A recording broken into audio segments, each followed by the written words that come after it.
여호수아서 4장 19절부터 24절까지입니다. 제가 가지고 있는 성경책 324페이지입니다. 여호수아 4장 19절로 24절까지 찾으셨으면 교독하도록 하겠습니다. 첫째 달 10일에 백성이 요단에서 올라와 여리고 동쪽 경계 길갈에 진침해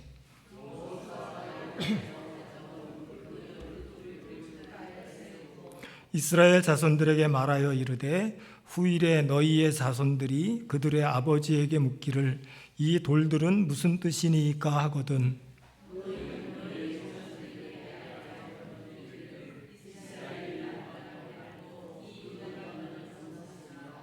너희의 하나님 여호와께서 요단물을 너희 앞에서 마르게 하사 너희를 건너게 하신 것이 너희의 하나님 여호와께서 우리 앞에 홍해를 말리시고 우리를 건너게 하심과 같았나니 이는 땅의 모든 백성에게 여호와의 손이 강하신 것을 알게 하며 너희가 너희의 하나님 여호와를 항상 경외하게 하려 하심이라 하라. 아멘. 오늘 남전도의 헌신 예배 말씀을 전해주시기 위해서 온누리교회 담임 목사로 심무하시는 김영조 목사님 모셨습니다. 박수로 환영하며 말씀 듣도록 하겠습니다.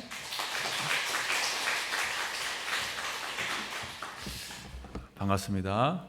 우리 이정호 목사님 이렇게 지난번에도 한번 저한테 부탁해서 제가 못하고 그래서 꼭 한번 가서 여러분 만나야 되겠다 하는 마음으로 이렇게 왔습니다. 특별히 남전도회 우리 헌신 예배 가운데 인도하신 우리 장로님과 우리 집사님들 또 함께한 성도님들 또 이 시간 하나님께서 말씀을 통해서 저 여러분에게 큰 은혜 주실 줄 믿습니다. 여러분 혹시 설악산 다 가보셨죠? 설악산 가면은 힘이 없어도 올라가는 데가 한 군데 있어요. 어딘지 아세요? 케이블 타고 올라가는데 건금성. 여기는 한 번씩 다 올라가잖아요. 그래서 저는 건금성에 저희 하나의 거기 이제 의미가 담겨 있어요. 여기 어떤 곳이냐면 저희 부부에게 되게 좀 잊지 못할 추억의 장소예요. 저희가 결혼한 지가 93년에 결혼했어요. 그러니까 31년 전에, 그러니까 지금 93년이니까 그 정도 됐죠. 그때 전도사 때였어요. 사례비가 한 40만 원 받았나? 40만 원인가 50만 원 받았는데 신혼여행 갈 돈도 없고 그래서 어느 집사님이 콘도도 마련해주고 또 차도 없어서 버스 타고 이렇게 그때야 다 여러분들 다 마찬가지겠지만은 그렇게 해서 갈 데가 어디 있겠어요? 건금성이나 올라갔다 오자. 그래서 건금성 갔다 올라왔어요. 신혼여행 때 갈 데가 없어가지고. 그 후로 31년이 지났더라고요. 제가 여기 온누리교회에 딱 왔는데 아무것도 없었던 신학생 시절 하나님은 31년 동안 저희를 먹이시고 입히시고 머물 곳을 제공해 주셨습니다. 저희 자녀가 3명 있는데 3 자녀 다 잘 은혜 가운데 자랐습니다. 지금 다 대학 졸업하고 다 직장 다니고 있습니다. 뿐만 아니라 아프리카 선교사로 저희를 부르시고 선교 사역을 은혜 가운데 잘 마치게 하셨어요. 선교 사역 저희가 한지 한 25년 되거든요. 98년도에 아프리카로 갔어요.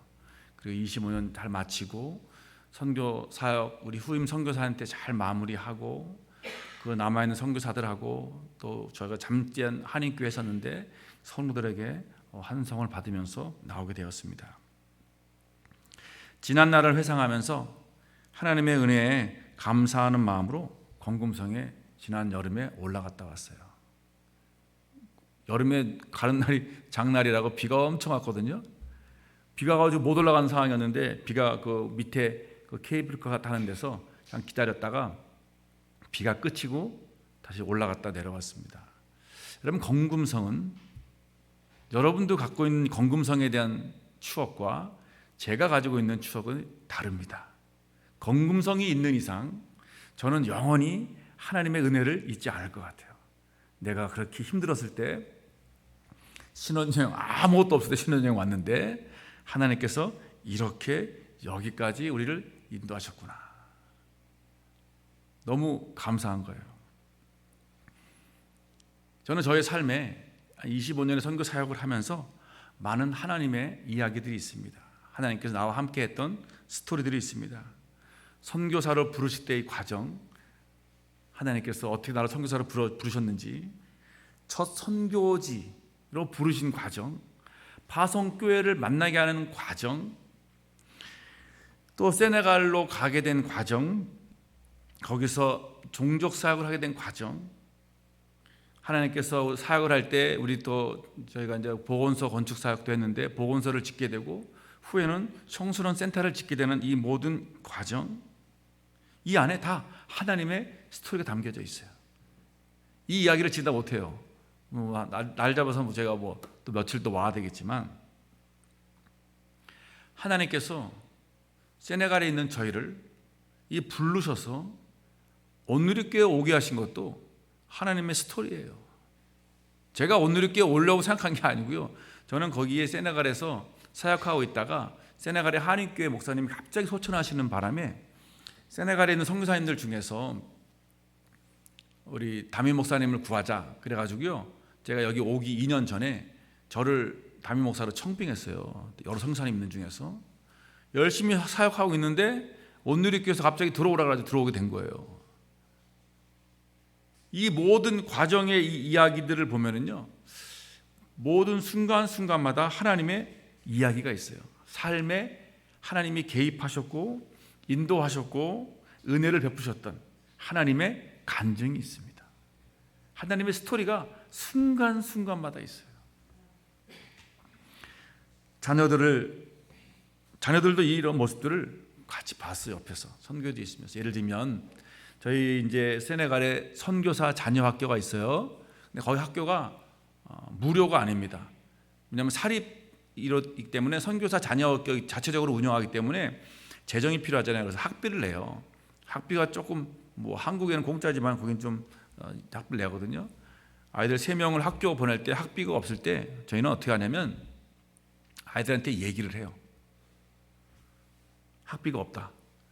학비를 못 내가지고 학교에서 이렇게 빨간 깃발이라는 걸 보내요. 이메일로다가 레드 플래그라고 그러는데 경고장을 보내요. 학비를 안 내면 진급할 수 없습니다. 그리고 성적표를 안 줍니다. 그런 경고까지 받았거든요. 그래서 저희는 아이들한테 불러놓고 이제 불러놔서 아이들 불러서 야, 상황이 이러니까 우리 기도하자. 그리고 하나님께서 어떻게 인도하시는지 보자. 이렇게 해서 아이들을 졸업시켰어요. 아이들이 이런 이야기들을 부모와 같이 경험하고 이런 이야기들을 그 마음속에 담아 있는데 아이들이 힘들 때 어떨 것 같아요? 기도합니다. 어려운 일, 중요한 일 있을 때 전화 걸어서 엄마 아빠에게 기도 부탁을 합니다. 왜냐하면 그 우리 삶에 하나님께서 우리에게 주셨던 이야기와 간증들이 있기 때문에 그렇습니다.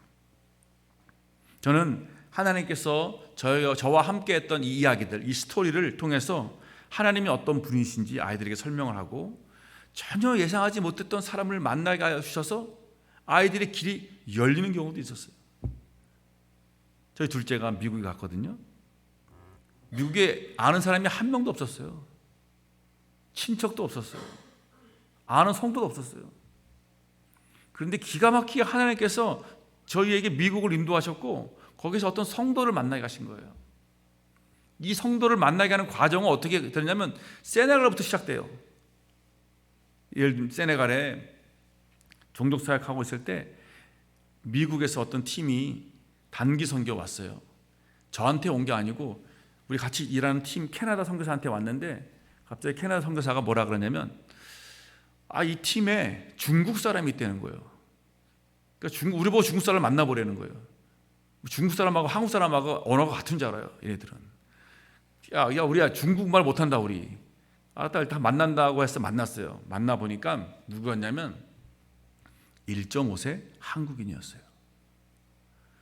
이 자매가 또 이 팀이 그 선교사 캐나다 선교사 사역지 돌아보고 저희 사역지를 돌아보면서 은혜를 받아서 그 현장에서 성경 공동하고 미국에 돌아갔어요. 그러다가 미국에 있는 자기 사촌 오빠가 교회를 하는데, 한인교회를, 어떻게 저를 초청하게 됐습니다. 그 교회 가서 선교 보고를 하는데 그 자리에 아직 등록하고 있지 않은 어떤 집사님이, 다 등록 안 했어요. 그 교인으로 그냥 교회에 왔다 갔다 하는 어떤 집사님이 선교 보고를 듣고 감동을 받아서 설교 후에 찾아오시더라고요. 식사 시간에. 목사님, 혹시 아이들 미국이나 공부시킬 일 있으면 저한테 보내세요. 제가 아이들 책임지겠습니다. 그렇게 해서 첫째는 자기 한국 들어갔다가 한국 들어왔고, 둘째가 미국을 가게 된 것입니다. 이 모든 과정들을 보면요, 하나님께서 적절한 시간에 전혀 예상치 못한 장소에서 전혀 예상치 못한 사람을 만나서 하나님이 우리 아이들도 인도하고 우리의 삶을 인도해 가는 것들을 이렇게 다 간증이 있어요. 저는 이것을 스토리라고 얘기합니다. 하나님의 스토리. 은혜가 넘치는 거예요. 이런 은혜가 순간순간마다 있었습니다.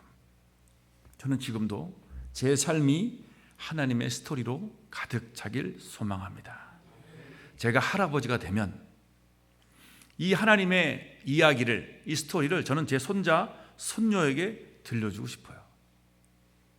아이들과 함께 놀아주면서 운동도 하고 여행도 하고 책도 읽어주면서 할아버지가 만났던 하나님, 너희의 아빠가, 엄마가 어떻게 자라왔는지에 대한 이야기들. 그런데 문제는 같이 놀아줄 손자, 손녀가 아직 없습니다. 자, 여러분은 자녀들에게 어떤 이야기를 들려주고 계시나요?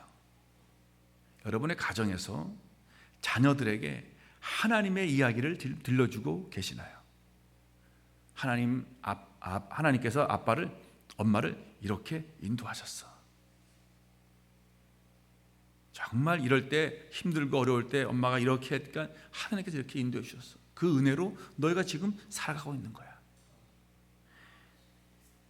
여러분의 간증을 자녀들에게 들려줘야 합니다. 하나님의 이야기를, 하나님께 받았던 은혜의 이야기를 우리 자녀들에게 들려주지 않으면 아이들은 하나님이 살아계신지를 몰라요. 내 기도의 응답을 아이들에게 전해주지 않으면 그 아이들의 신앙은 전수되지 않습니다. 우리의 신앙은 여기서 멈춰버려요. 하나님은 하나님의 그 스토리와 신앙을 자녀들에게 물려주라고 여호수아에게 이야기하고 있습니다. 우리 21절에서 23절에 그렇게 나와 있습니다. 한번 보실까요? 우리 21절, 오늘 본문 21절에서 23절 다시 한번 읽도록 하겠습니다. 이스라엘 자손들에게 말하 이르되 후일에 너희의 자손들이 묻기를 이 돌들은 무슨 뜻이니까 하거든 너희는 너희의 자손들에게 알게 하여 이르기를 이스라엘이 마른 땅을 밟고 이 요단을 건넜습니다. 너희의 하나님 여호와께서 요단물을 너희 앞에서 마르게 하사 너희를 건너게 하신 것이 너희의 하나님 여호와께서 홍해를 말리시고 우리를 건너게 하신가 같았나니. 그들이 아버지에게 이 돌이 무슨 뜻입니까? 라고 물어요. 그러면 하나님께서 요단 강물을 마르게 하셨다. 여러분 이 이야기는 잘 알고 있죠? 이스라엘 백성이 출애굽했습니다. 40년 동안 모세와 광야 생활하고 20세 이상 다 죽고 이제 여호수아가 새롭게 모세의 자리를 물려받아서 가나안 땅으로 들어가려고 하는데 마지막 있는 게 요단강이었어요. 요단강을 건너면 바로 가나안 땅입니다. 요단강은 그 당시에 추수할 때 그리고 우기철이었어요. 범람하기 때문에 이게 한 3km가 됩니다. 폭이 3km가 되고 깊이가 몇 미터가 됩니다. 건널 수 없는 상황이었어요. 근데 하나님께서는 여호수아에게 아침 일찍 준비해서 백성들을 성결케 하고 제사장들은 언약궤를 메고 요단강 물에 발을 들여 놓으면 어떻게 한다고? 요단강 물이 멈춘다. 요단강 물이 마를 것이다. 그리고 이 여호수아와 백성들은 그 말씀에 순종해서 언약궤를 딱 메고 물이와 흐르고 있는 요단강에 어떻게 했습니까? 발을 들여 놓았어요. 홍해가 갈라진 다음에 홍해를 건넜지만 여호수아는 흐르는 요단강이 있는 상황 속에서 들어갔습니다. 여러분, 믿음은 눈에 보이는 대로 움직이는 게 아닙니다. 여러분 주머니에, 여러분 통장에 몇 억씩 있다 봅시다. 여러분 믿음 필요 없어요. 만약에 이 교회에 건축 헌금한다, 여러분 믿음 필요 없어요. 왜 통장에 돈이 있는데 왜 믿음이 필요해요? 여러분 돈 갖다가 주면 되지. 돈이 없을 때, 우리가 가진 것이 아무것도 없을 때, 그때 우리는 믿음이 필요한 것입니다. 여호수아와 백성들이, 이 언약궤를 맨 백성들이, 제사장들이 발을 딱 들여놓은 순간, 한순간에 강물이 멈췄습니다. 하나님은 우리의 상황을 한순간에 바꿀 수 있습니다. 여러분, 하나님께서 하시면, 여호와께서 발을 한번 동동 구르시거나 발을 한번 구르시거나 말을 한번 하시면 이 천지가 진동할 것입니다. 인간의 계산법에 여러분 제약받지 않아요. 하나님의 방식대로 이럽니다. 모든 길이 막혀도 하나님이 개입하시면 전혀 예상하지 못했던 길을 열어주십니다. 지금은 그 길이 보이지 않아도 여러분 낙심하지 마십시오. 하나님은 일하고 계십니다.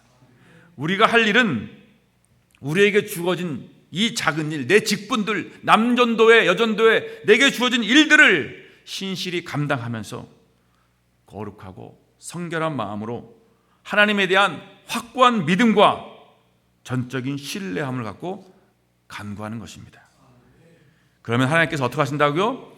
하나님의 방법으로 우리 기도에 응답하실 것입니다. 여호수아는 백성들에게 미리 얘기해요. 이제 요단강이 갈라질 텐데, 요단강이 갈라지면 너희가 각 지파의 대표자 한 명씩을 택해서 그들이 제사장이 섰던 그곳에 있었던 돌을 하나씩 가지고 와라. 12명을 택합니다. 그리고 그 12명에게 그 임무를 줍니다. 모든 백성이 지금 다 건넜어요. 제사장은 지금 요단강 가운데 서 있습니다. 언약궤를 메고 몇 시간을 서 있었는지 몰라요. 하여튼 반나절은 서 있을 것입니다. 최소한. 그 언약궤가 얼마나 무거웠습니까? 그걸 보고 서 있고 백성은 다 건너고 그 각 지파에 한 명씩 대표자 12명이 다시 들어옵니다. 어쩌면 그 12명이 이렇게 생각할지도 몰라요. 지금은 강물이 흐르지 않지만 혹시 내가 들어가면 강물이 다시 흐르는 거 아니야? 내가 강물에 매몰되는 거 아니야? 내가 이 일 했다가 괜히 망하는 거 아니야? 내가 이 일 했다가 괜히 남은 손해보는 거 아니야? 불안함도 있었을 것입니다. 이렇게 말할 수도 있어요. 아니, 요단강에 돌이 뭐 어디 한두 군데야? 뭐 가운데에 있는 것만 돌이야. 요단강 가에도 돌이 엄청 많은데 그거 주워오면 안 돼? 아, 너무 이렇게 여호수아가 불합리하고 비효율적인 명령 내린 거 아니야? 어쩌면 이렇게 말할 수도 있습니다. 아니, 기껏 돌멩이 하나 매라고 지금 나보고 지금 이거 하라는 거야? 내가 지금 이거 하려고 이 직분 맡았어? 내가 이러려고 지금 남전도에 뭐 임원하고 회장하는 것 같아? 이렇게 생각할 수도 있습니다. 못마땅하고 기분 나쁘게 12명의 지파들이 그렇게 얘기할 수도 있었습니다. 별로 중요하지 않은 일을 시킨다고.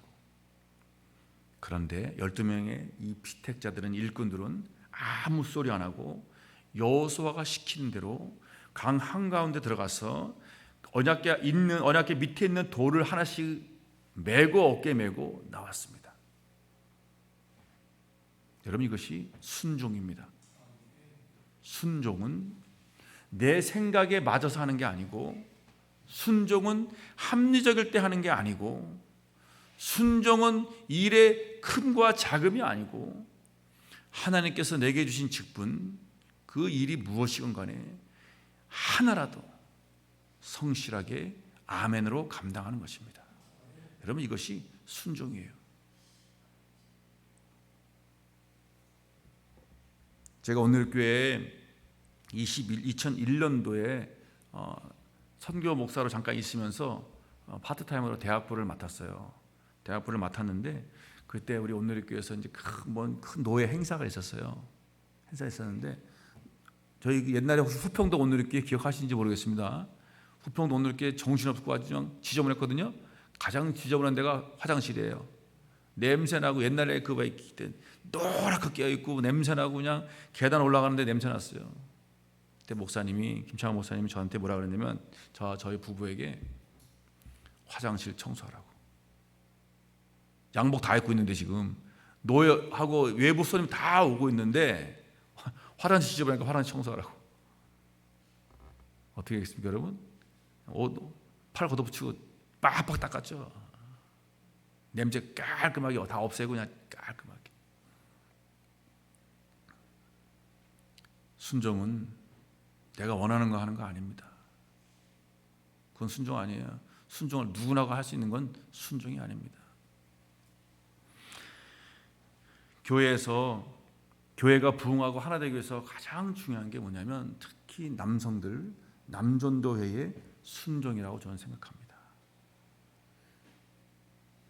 이번에 오늘 저희 온누리교회에 임직자 피택을 했어요. 장로, 안수집사, 권사 피택을 하고 선거하고 딱 오는 길이거든요. 우리 장로님 후보들, 우리 안수집사 후보들 다 하는 말이 있어요. 목사님을 도와서 순종해서 최선을 다하겠습니다. 열심히 하겠습니다. 저는 그 말에 너무 감사했고 정말 감동이었습니다. 요단강 가운데서 돌을 들고 와서 그거를 길갈에 세웠던 하나님의 스토리를 세웠던 사람들이 바로 12명의 사람들이었습니다. 여러분 그런 12명의 사람들이 남전도의 회원들이 되시기를 축원합니다. 여러분 그 돌은 단순히 돌이 아니에요. 이스라엘의 간증이 담겨 있고 하나님의 이야기를 들려주는 길입니다. 기적의 현장 한가운데 있던 돌이었어요. 특별한 의미가 담긴 돌이었어요. 6절에 보니까 이렇게 나와요. 이것이 너희 중에 표징이 되리라. 8절을 보세요. 8절 오늘 본문 8절의 중간에 보면은 이 돌들이 이스라엘 자손에게 영원히 기념이 되리라. 여러분 여행 갔다 오시면 다들 열쇠고리 하나씩 옛날에 가져오셨죠? 뭐 기념품 하나씩 들고 오잖아요. 왜 갖고 오십니까? 기념하기 위해서. 거기에 갔던 것을 기념하기 위해서. 이 돌들 요단강 가운데 있던 돌을 가져온 이유는 그거를 이제 길갈이라는 그 본부에 세웁니다. 여리고를 점령할 때 그 본부가 길갈이라는 지역에 있었는데 거기에 세워놨어요. 세워놓고 항상 기념하는 거예요. 하나님께서 요단강을 마르게 하셨다. 하나님께서 기적을 베푸시면 이길 수 있다. 하나님이 우리를 승리케 하신다. 그 돌들을 보면서 전쟁하러 나갈 때 돌 보고 전쟁하러 들어올 때 돌을 보는 거예요. 하나님이 우리와 함께 하신다. 하나님이 우리에게 은혜를 주셨다. 하나님이 내 삶에 역사하셨고 간섭하셨다. 하나님이 함께 하시는데 우리가 승리할 수 있다. 여러분 날마다 그 돌을 볼 때마다 그들은 그렇게 용기를 얻고 힘을 얻었다는 것입니다. 그 돌들을 모르는 아이들이 부모에게 물어볼 때 아이들이 이 돌들이 무슨 뜻이냐 묻거든 뭐라고요? 이야기를 해주라고. 부모님들에게 이야기를 해주라고 합니다. 그래서 이 12돌은 우리 부모의 신앙이 전수되는 그런 기념돌입니다. 전능하신 하나님의 능력과 은혜에 관한 스토리입니다. 우리의 삶에 저와 여러분의 삶에 이 12돌 같은 돌 같은 하나님의 스토리를 만들어 가시기 바랍니다. 어떻게 만들까요? 어떻게? 자, 믿음으로 기도하고 찬송으로 예배하라는 것입니다. 믿음으로 기도하고 찬송으로 예배하는 것입니다. 고난 앞에서는 믿음으로 기도하는 것입니다. 평안한 삶에서는 찬송으로 예배하는 것입니다. 먼저 우리는 요단강 같은 상황에 직면할 수 있습니다. 여러분이 혹시 지금 여러분 앞에 요단강이 있어서 건널 수 없다면 건널 수 없는 요단강처럼 절망스러운 소식과 불가능한 것 같은 상황, 두렵고 불안한 마음이 엄습해 있다면 여러분이 지금 두려움 앞에 있다면 어떻게 하나님의 스토리를 만들 수 있을까요? 확고한 믿음으로 도전하시기 바랍니다. 믿음으로 기도하라는 것입니다. 하나님에 대한 확고한 믿음, 하나님께서 기이한 일들을 행하실 것을 신뢰하며 기도로 상황을 돌파하는 것입니다. 언약궤 앞에서 범람하는 요단물이 끊어진 것처럼 말씀 앞에 우리가 두려워 떨며 말씀에 대해 생명을 걸고 말씀을 붙들고 간절히 부르짖어 기도하는 것입니다. 기도는 우리의 신앙 고백입니다. 하나님은 우리에게 필요한 것을 다 알고 계시잖아요. 그런데도 우리가 기도하길 원하는 것은 우리의 입술로 기도를 통해서 우리의 신앙을 하나님께 고백하길 원하시는 것입니다. 다 알고 계시지만 너의 신앙을 고백하길 원하는 것입니다. 간절하면 기도의 자리로 나가게 됩니다. 간절하면 나가요. 여러분 새벽 기도 자리에 나가고요. 여러분 개인 기도 자리에 나가고 집에서나 가정에서 기도하게 돼요. 어떤 사장님이 있었어요.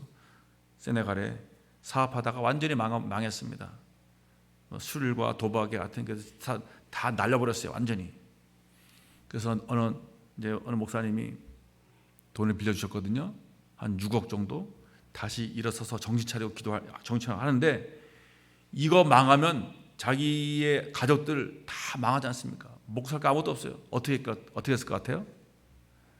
평상시 기도 안 하던 분이 출근할 때 기도, 퇴근할 때 기도, 공장에 가서는 공장에다가 박스 깔아놓고 틈만 남은 기도. 그분이 누군지 모르시죠? 여러분 혹시 예전에, 요즘에는 잘 모르겠는데 세네갈 갈치 혹시 들어보셨어요? 마트에? 이마트에 이렇게 갈치가 있어요. 갈치, 아프리카에서 온 갈치. 그 세네갈의 갈치를 한국에 처음 수출한 사람이 됐어요. 자기의 절망적인 상황 속에서 아무것도 없고 정말 이거 망하면 끝이다라는 상황 속에서 한 거 하나예요. 항상 시도 때도 없이 기도한 거. 출근할 때 기도, 퇴근할 때 기도, 사무실에서 박스 깔아놓고 틈나는 대로 기도. 하나님께서 기도로 돌파하고 기도로 부르짖는 그 집사님의 기도에 응답하셔서 지금은 100억, 200억이 됩니다. 매출이. 기도에 간절함이 없다면 아직 살만하기 때문입니다. 살만하고 숨쉴만 하면 간절함이 묻어나오지 않습니다. 그러나 절망 앞에 있다면, 내가 정말 죽을 것 같다면, 기도 아니면 살 수 없을 것 같다면 기도하게 됩니다. 하나님 외에는 소망이 없기 때문에 그렇습니다. 어떨 때는 여러분 기도할 힘이 없을 수 있어요. 기도할 마음조차 없어요. 그럼 어떻게 될까요? 여러분 기도를 부탁하세요. 중보 기도를 부탁하시기 바랍니다. 여러분 목사님에게, 장로님들에게, 우리 권사님들에게, 안수집사님들에게 기도를 부탁하세요. 그것이 교회의 중직자의 역할이에요. 특별히 남전도에는 여러분 이 거룩한 손을 들어서 주님을 향하여 기도하는 사람이어야 합니다. 남성들은 이 손 갖고 싸우는 거 아니에요. 이 손 갖고 함부로 휘두르는 거 아니에요. 이 손을 하나님께 들고, 거룩한 손을 향하여 하나님께 들고 기도하는 사람이 남성들이어야 하는 것입니다. 남성들이 기도하지 않으면, 남자들이 기도하지 않으면 가정이 무너져요. 교회가 무너져요. 손 들어야 됩니다. 여러분 손 들고. 성도들이 지금 힘들어 죽겠는데, 성도들이 죽으려고 그러는데 누가 기도 안 합니까? 기도할 수밖에 없는 거예요. 왜 기도 안 해요? 기도해야지. 그래서 우리 힘든 성도들 힘들 때 누구한테? 장로님들한테, 안수집사님들한테, 남전도에게 기도 부탁해야 됩니다. 여러분 기도하셔야 돼요. 기도하지 않는다는 얘기는 아직 제가 살만하니까 굳이 기도 안 해도 잘 돌아가고 있잖아요. 기도 안 해요. 너무 아프고 고통스럽기 때문에 기도할 힘조차 없을 때 누군가 나를 위해서 기도하고 있음을 잊지 마시기 바랍니다. 여러분들 주위에 중보 기도자들에게 기도를 부탁하세요. 저희 오늘의 교회는 중보 기도 팀이 있습니다. 새벽과 저녁마다 기도를 해요. 그분들에게 중보 기도를 저희는 요청을 합니다. 제가 저 오늘교회 때 이렇게 얘기했어요. 여러분 유튜브에 뭐 유명한 목사님 설교 이거 듣지 마세요. 왜 그런지 아세요? 여러 가지 이유가 있어요. 여러분 교회를 사랑한다면 담임 목사님 설교를 두세 번 들으세요. 제가 오늘 교회에 그렇게 얘기했어요. 여러분 설교를 한 번 듣는 게 아니라 두세 번 계속해서 반복 들으면 마치 사골국이 이렇게 우러나듯 말씀의 깊이가 느껴질 것입니다. 또 한 가지 중요한 게 뭔지 아세요? 유튜브에 있는 목사님들은 여러분을 위해서 기도하지 않아요. 여러분의 이름조차 몰라요. 이종호 목사님은 여러분을 위해서 기도하고 여러분의 이름 알고 여러분의 형편을 알고 여러분을 위해서 어떻게 기도할지 기도할 수 있는 분이에요. 그것이 유튜브에 아무리 유명한 목사님이 설교를 아무리 잘해도 여러분 별 의미 없어요. 여러분을 위해서 기도하는 사람은 여러분의 담임 목사님이십니다. 담임 목사님에게 기도를 요청하시기 바랍니다. 그것이 믿음으로 돌파하는 길인 것입니다. 여러분이 이제 기도를 이제 그렇게 했어요. 여러분 요단강 앞에서 간절히 기도하고 여러분 담임 목사님의 기도 요청하고 여러분 또 장로님들의 기도 요청하고 다 해서 이제 기도가 응답이 됐어요. 기도에 응답하시는 경험을 합니다. 상황이 정리되고 급변하게 변하고 역전되기도 하며 돕는 사람이 갑자기 나타나서 문제가 해결됩니다. 여러분 이것이 하나님의 은혜를 경험하는 순간입니다. 이 순간이 바로 여러분이 요단강에서 돌을 건져오는 순간이에요. 그 순간이 하나님의 스토리를 만들어가는 것입니다. 하나님의 스토리가 담긴 돌을 하나 얻는 것이에요. 내가 정말 이렇게 힘들 때 이 상황에서 이렇게 기도로 돌파했다. 확고한 믿음으로 여러분 도전하시기 바랍니다. 도전 없으면 간증 없습니다. 자, 여러분 도전이 없으면 간증 없어요. 도전을 해야 간증하는 것입니다. 저는 이런 이야기들도 저희 자녀들에게 해줍니다. 아이들에게 저는 이런 이야기를 문장을 만들어줘요. 도전이 없으면 간증이 없다. 저희 둘째가 그래서 미국 간 이유가 있어요. 아버지, 도전이 없으면 간증이 없는데 우리 집안에서 그래도 한 명은 다른 대륙에서 뿌리를 내려야 되지 않겠습니까? 제가 가겠습니다. 그래서 간 거예요, 미국에. 코로나 동안에 정말 죽을 뻔했거든요. 뉴욕에서 사람들 많이 죽어갈 때 그 가운데 있었어요. 한복판에. 전화가 와가지고 맨날 아빠 죽을 것 같아요. 그런 소리 들었었어요. 정말 저 죽는 줄 알았어요, 우리 아들이. 그 당시 약도 없고 아무 초창기에. 그런 코로나 위험 속에서도 하나님께서 지켜주셨고 지금 대학 졸업하고 직장 잘 다니고 있습니다. 아이들의 삶 속에 남는 건 뭐냐면 믿음으로 도전했을 때, 기도로 돌파했을 때 하나님께서 그 기도에 응답하시고 승리했던 이야기들, 그 스토리로 남는 것입니다. 이제 우리는 모든 것이 풍족하면 어떡할까요? 다른 사람들이 보기에 안정적인 직장에 다니고 있습니다. 사회적으로 성공했어요. 노후에 필요한 퇴직연금도 있고 생활비도 다 마련돼 있어요. 다 여러분 다 그러시죠? 다 퇴직연금 다 마련하고 계시죠? 죄송합니다. 저도 없습니다. 걱정하지 마세요. 자, 친구들과 틈틈이 여행도 갈 수 있어요. 맛집, 국내 명소를 다니면서 여유롭고 즐거운 삶을 보내는 사람이 있을 겁니다. 자녀들도 결혼해서 안정적인 삶을 살고요. 가족 모두 평안해요. 큰 문제가 없어요. 그러면 하나님을 찾고자 하는 간절함이나 절박함이 줄어들어요. 하나님이 없어도 부족함이 없기 때문입니다. 자신을 위해 간절히 기도하지도 않고 다른 사람을 위해 진심을 다해 중보하지도 않을 때가 있습니다. 자, 하나님의 은혜를 경험한 때가 언제인지 기억나지 않습니다. 그러면 하나님을 잊어버리게 됩니다. 잊어버려요. 너무 편하거든. 모든 게 다 준비되어 있거든요. 다 그럼 안정되어 있거든요. 잊어버립니다. 신명기 8장 12절 14절 우리 한번 성경책 갖고 계세요 혹시? 네, 한번 얼마나 빨리 찾으시나 한번 볼까요? 신명기 8장 12절 우리 14절 한번 읽도록 하겠습니다. 신명기 8장 12절 14절 한 목소리 읽겠습니다.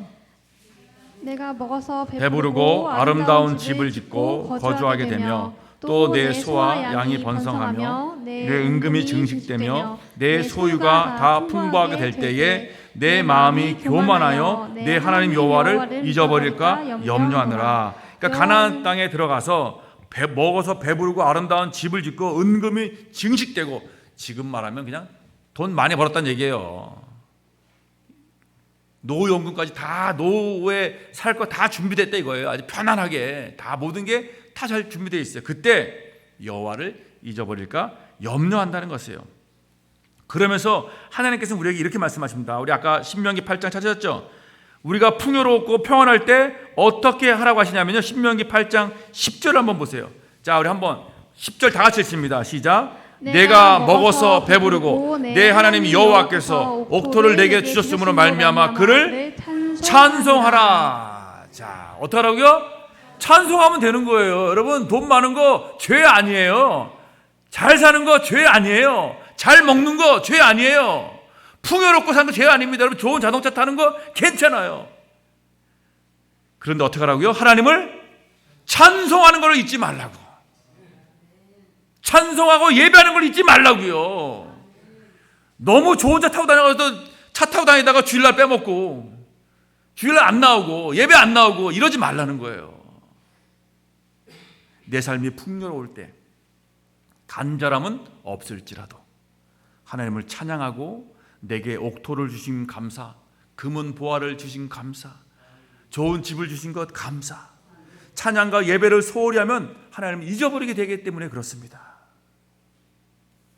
찬양과 예배로 더 깊은 은혜를 경험하는 여러분 되시길 바라겠습니다. 그러면서 정말 하나님을 찬양하고 경배할 때 더 오히려 하나님의 은혜를 더 만들어 가는 것입니다. 다른 사람들을 위해서 중보 기도할 때, 이제는 나를 위해서 기도하는 것이 아니라 다른 사람들을 위해서 중보 기도할 때 그 기도가 응답됨으로 인해서 하나님의 스토리가 또 만들어지는 것입니다. 저희 가정에 여러분 돌탑을 세우시고 이 돌탑을 볼 때마다 하나님의 은혜를 경험하시길 바라겠습니다. 한 가지만 나누고 마치겠는데요. 저희 온누리교회 여러분, 온누리교회 힘든 거 들으셨어요 혹시? 네? 온누리교회 힘들거든요. 뭐 이렇게 또 힘들다고 마시면 안 됩니다. 힘들었었어요. 지금은 이제 다 안정됐고 하나님의 은혜로 잘 되고 있어요. 제가 와가지고 5월달입니까? 한 그때쯤에 한 게 있었습니다. 그게 뭐냐면 원상복귀 운동이에요. 제가 여기 성경책에도 붙어있거든요. 이렇게 성경책에 스티커가 원상복귀예요. 근데 저희가 이제 교회 건축하냐고 대출을 많이 받았잖아요. 근데 코로나를 겹치면서 이자가 2배로 뛰었어요. 그러니까 힘들었을 거 아니에요.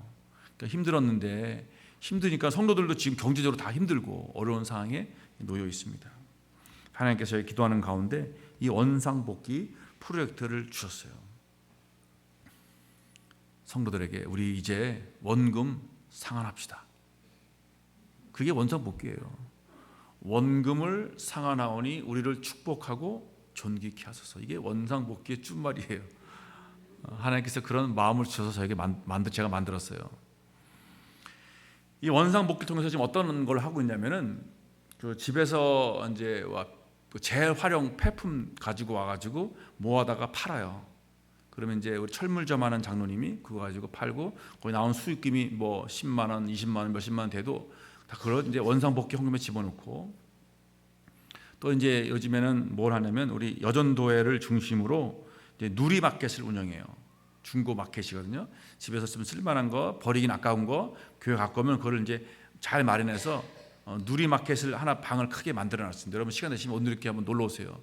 누리마켓이 쫙 있습니다. 뭐 저렴해요 아주. 누리마켓을 통해서 나오는 수익금도 한 주에 한 몇십만 원씩 되거든요. 그거 다 원상복귀 헌금에 집어넣습니다. 여러분 이 누리마켓 또 우리 아나바다 운동이라고 하는데 하고 원상복귀 헌금은 저희가 금액은 작정하지 않았어요. 여러분 건축 헌금, 원상복귀 원금을 상환하는데 여러분의 금액 작정을 하는데 말은 하지 마시라고. 여러분과 하나님만 작정하시고 얼마씩 할지 여러분이 그냥 자발적으로 자율적으로 하시면 됩니다. 그렇게 지금 하고 있어요. 이 정말 이 온 성도들이 지금 오병이어를 드리는 심정으로 이 원상복귀 운동을 하고 있습니다. 여전대회가 얼마나 열심히냐면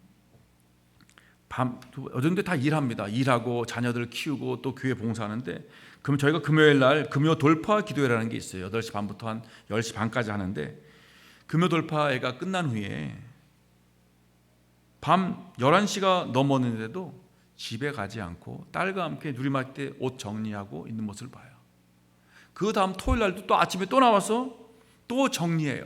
집사님들이 나와서.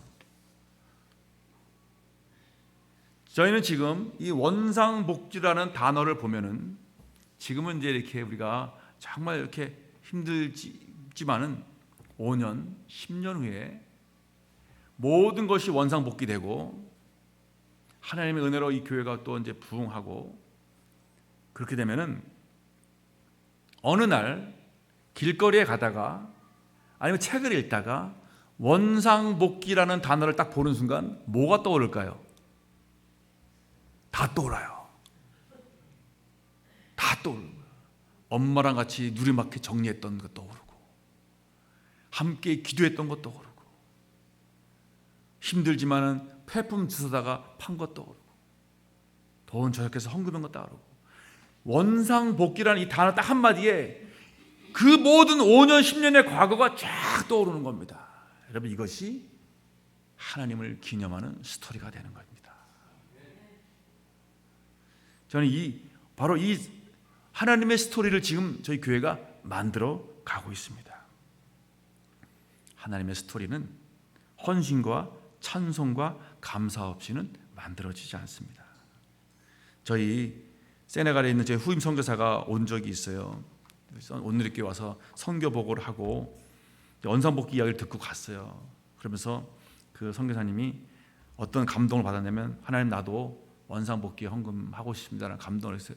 근데 돈이 없잖아요, 선교사가. 하나님 나도 하고 싶습니다라고 하는 마음을 갖고 있는데, 그 며칠 있다가 오빠가 돈을 주더래요. 용돈하라고. 그 용돈 준 거 그대로 원상복귀 헌금에 합니다. 이렇게 하더라고요. 많은 간증들이 이거 있습니다. 지금 성가대는, 저 성가대에서는 한 달에 한두 번씩 식회를 만들어서 또 팔아서 또 헌금하고 있습니다. 자녀들에게 집, 땅, 건물, 돈을 물려주지 못한다고 우리 부모의 삶이 실패한 거 아닙니다. 저는 지금 돌아보면 우리 아이들에게 물려줄 재산이 없음에 감사합니다. 왜냐하면 아이들이 부모님한테 받을 게 없으니까 기대를 안 하고 자기네끼리 알아서 살아가고 있어요. 스스로 독립해서 살아가고 있어요. 부모를 믿고 있으면 망한다는 걸 알고 있기 때문에 스스로 자신의 삶을 책임지고 독립하는 것을 보았습니다. 여러분, 재산이 아니라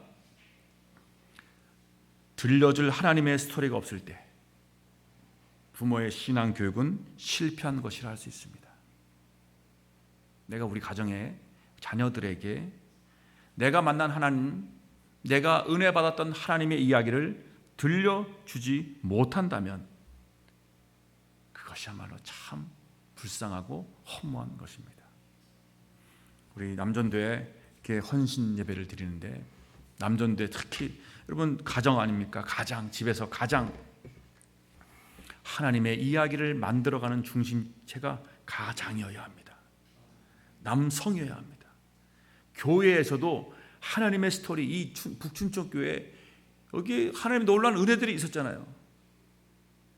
제가 우리 이종 목사님 얘기 들어보면 정말 이 교회가 한때 120명, 150명 큰 은혜 시간들이 있었잖아요.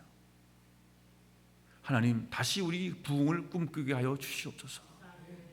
다시 이 교회 우리 이종 목사님을 중심으로 온 남성도회가 하나 되고 여성교회 하나 되어서 다시 하나님 이 지역사회에 하나님의 이름을 높이고 이 교회가 부흥케 하여 주시옵소서. 이 일에 남성이 중심되고 여성이 중심되고 하나님의 스토리를 한번 만들어 가겠습니다. 여러분, 그렇게 하나님의 스토리를 들려주는 남선교회, 남전도회 우리 회원들 되시고 또 저와 여러분 되시길 주님의 이름으로 축원합니다. 기도하겠습니다. 하나님께서 저희를 사랑하시고 또 저희를 위해서 예배해 놓으신 은혜가 있습니다. 특별히 이 북춘천 교회를 세워주시고 지금까지 은혜 가운데 붙들어 주신 것 감사합니다. 오늘 특별히 남전도회 헌신 예배로 드리오니 우리 남전도회 모든 우리 회원들 하나님의 간증이 있게 하여 주시고 믿음으로 순종하며 믿음으로 돌파하며 찬송과 예배하는 가운데 우리 중보 기도하는 가운데 하나님의 스토리를 만들어가게 해 주시옵소서. 가정에서 믿음의 가정에서 하나님의 간증을 만들어가게 하시고 교회에서 하나님의 스토리를 만들어가게 하시고 하나님 그 하나님의 이야기를 우리 자녀들에게 들려주게 하여 주시옵소서. 하나님의 이야기를 담고 있는 하나님의 간증을 담고 있는 하나님의 남전도회가 되게 하여 주시옵소서. 하나님 능력으로 붙잡아 주시고 하나님 우리의 불신앙과 의심들을 버리고 하나님 믿음으로 나가는 남전도회가 되게 하여 주시옵소서. 하나님 우리 이정훈 목사님과 한 마음과 한 뜻이 되어서 우리 모든 성도들을 믿음으로 이끌고 앞장서는 하나님의 남전도회가 되게 하여 주시옵소서. 이 북춘천 교회 하나님께서 세우셨사오니 주의 능력으로 장중의 손에 붙잡아 주시옵소서. 목사님에게 사모님에게 성령의 충만함과 기름을 부어 주시옵소서. 온 성도들 하나님 날마다 말씀과 기도하는 가운데 하나님의 은혜와 간증이 넘치는 북춘천 교회 되게 하여 주시옵소서. 감사하며 예수님 이름으로 기도합니다. 아멘.